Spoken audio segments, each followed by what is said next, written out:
Which of the following statements is not true about C double bond O group, carbonyl group? In carbonyl group, carbon is sp2 hybridized. We know that.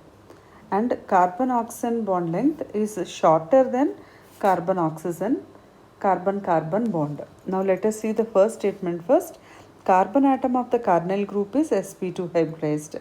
This is correct. Carbon atom of carbonyl group is sp2 hybridized. C double bond O bond length is longer than CC bond length. Actually, CC bond length is longer than C double bond O.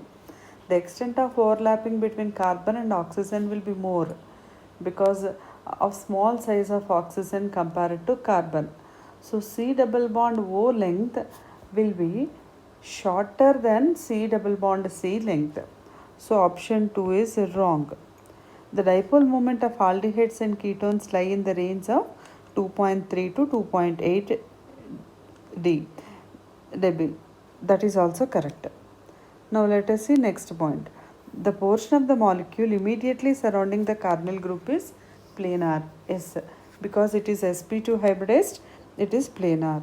So in the given options, which is the wrong statement they asked?